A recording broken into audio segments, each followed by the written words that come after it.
Very good morning, students. Welcome back. In the last video, we discussed about treatment of goodwill of the chapter admission of a partner, and I got some queries from the student side. That's what I am going to solve all these problem with you.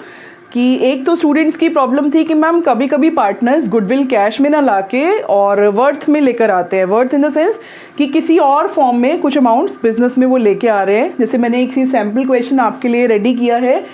The name of the topic is when a partner brings his share of goodwill that is premium in cash and that is premium in kind. ठीक है, अब एक question है कि C brings in cash 50,000, stock 17,000, building 18,000, debtors 35,000, and rupees 30,000 as premium, that is his share of goodwill, and rest of the amount as capital. ये सब चीज़ें वो लाया है जिसमें से 30,000 रुपये उसका गुडविल का शेयर बनता है और कैपिटल बाकी कैपिटल है. तो मैम इस केस में हम क्या करेंगे? This was the query from student side. There is one question in your book also of this topic, तो वो आप प्रैक्टिस करके देख सकते हैं. इसके बाद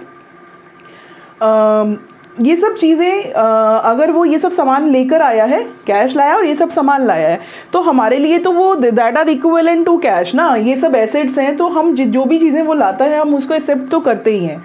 तो ऐसा ज़्यादातर उन केसेस में होता है सब जब सी ऑलरेडी एग्जिस्टिंगली किसी फर्म में पार्टनर था या कोई इंडिविजुअली बिजनेस कर रहा था, तो उसने अपना पुराना बिजनेस क्लोज किया, तो उस टाइम उसके बाद उसके पास ये कुछ एसेट्स रह गई हैं, कुछ एसेट्स बच गई हैं जो लिक्विडाइज अभी नहीं हो पाई हैं, कैश में कन्वर्ट नहीं हो पाई हैं. तो वो सारी एसेट्स लेके हमारी फर्म में बिजनेस को कंटिन्यू कर लेता है. तो वो कैश लाया है 50,000, स्टॉक 17, बिल्डिंग 18, ये सब. तो जब वो एसेट्स जितनी भी एसेट्स लाया है सारी एसेट्स को हम डेबिट करेंगे, क्योंकि एसेट्स इंक्रीज होती हैं तो डेबिट होता है. अगर आपको 11th वाले मॉडर्न प्रिंसिपल्स के अकॉर्डिंग याद हो, जब भी एसेट इंक्रीज होती है तो डेबिट होती है. कैश आया डेबिट, स्टॉक आया बिजनेस में डेबिट, बिल्डिंग आया बिजनेस में डेबिट, डेटर्स आए बिजनेस में 35,000 debit. Right. Then to premium for goodwill. Premium for goodwill उसने हमें क्वेश्चन में बताया था 30,000, एंड टोटल इसका टोटल जब हमने किया तो 35 प्लस 35 70 प्लस 50 120, टोटल 120 लाया है वो. इस 120 में से अगर 30 उसकी गुडविल हो गई तो बाकी उसकी कैपिटल बोला है उसने. तो to C's capital account 90,000. Right. Next is कि अब जो वो गुडविल लाता है उसने क्वेश्चन में हमें नहीं बोला है, लेकिन हम अपनी तरफ से हमें पता होता है कि जो वो गुडविल लाया है वो लाया ही ए और बी को देने के लिए. और अगर आपको याद हो तो पूरे चैप्टर में इकलौती ऐसी जगह है जहाँ पर सेक्रीफाइसिंग रेशियो का यूज़ होता है. इकलौती ऐसी एंट्री है, इकलौता ऐसा ट्रीटमेंट है. राइट. तो वो जो सेक्रीफाइसिंग रेशियो जो यूज़ होनी है हमारी, वो यहाँ पर होनी है कि जो सी गुडविल लाया है वो जब हम ए और बी में डिस्ट्रीब्यूट करते हैं, that is premium for goodwill account debit to A to B. इस टाइम वो लाया है तो ये बॉक्स लगभग ये वाला बॉक्स ऐसे, अगर आप ये देखो थोड़ा सा तो ये बॉक्स ऐसे है, इसका माउथ ऊपर की तरफ है, ऐसे ऐसे लाया वो सामान भर के. अब जब वो ये सामान सारा सी के ए और बी के कैपिटल अकाउंट में डाल रहा है तो ये बॉक्स ऐसे हो गया और ऐसे ऐसे ये सामान नीचे गिर रहा है. तो नीचे गिर रहा है, नीचे गिर के कहाँ पहुंचा? ए की कैपिटल में और बी की कैपिटल में. एंड लॉजिक इज कि जब भी कैपिटल्स बढ़ती हैं तो क्रेडिट की जाती हैं. That's why we are crediting A's and B's capital. So entry for that will be premium for goodwill account debit to A's capital to B's capital. पूरे चैप्टर में इकलौती ऐसी एंट्री, इकलौता ऐसा ट्रीटमेंट है जहां पर सेक्रीफाइसिंग रेशियो का यूज होता है. तो इस 30,000 को हमने सेक्रीफाइसिंग रेशियो में बांटा. एक क्वेरी मेरे पास और आई थी न्यू प्रॉफिट शेयरिंग रेशियो की कैलकुलेशन से रिलेटेड. बच्चों ने कहा कि मैम हम जब भी क्वेश्चंस कर रहे हैं, हमने सारे क्वेश्चंस प्रैक्टिस कर लिए हैं और लगभग सारे हो भी गए हैं, लेकिन एक क्वेश्चन था कि मैम जो फर्स्ट का ए मेथड है, जो मेरे टॉपिक के अकॉर्डिंग, जो मेरी एक्सप्लेनेशन के अकॉर्डिंग, और जो जिन बच्चों ने नहीं देखी है वो एक बार मेरा वीडियो जाके देख सकते हैं, क्योंकि मेथड्स को मैंने सीरियल नंबर वाइज नेम किया हुआ है. तो जो फर्स्ट का ए मेथड है जिसमें हमें ओल्ड रेशियो गिवन होती है, अगर आपको याद हो सी का शेयर गिवन है, इसके अलावा और कोई इन्फॉर्मेशन गिवन नहीं है. ठीक है. तो इस केस में हम कैसे निकालते थे new profit sharing ratio? Let total profit is equals to 1, C's share is 1/4, remaining profit is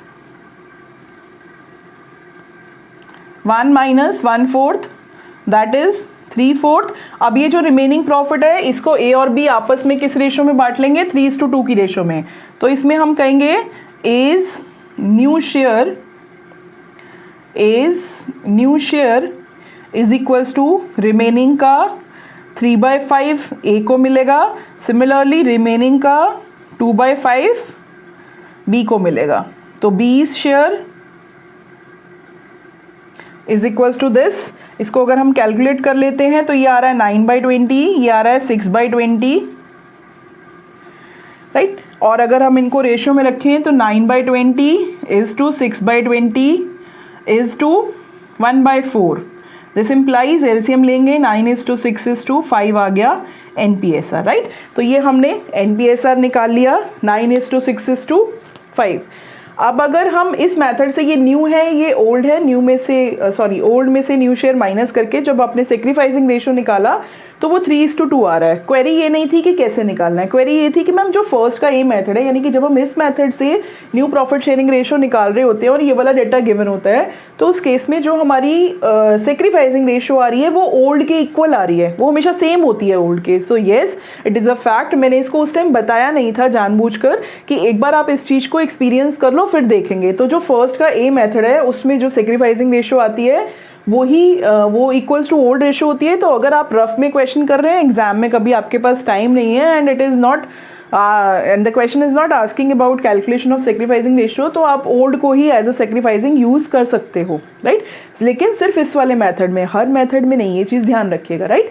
so this was the treatment of this an amount of goodwill brought in by the new partner in kind, right. If you still feel that you are having any doubt, you can personally call me or WhatsApp me and ask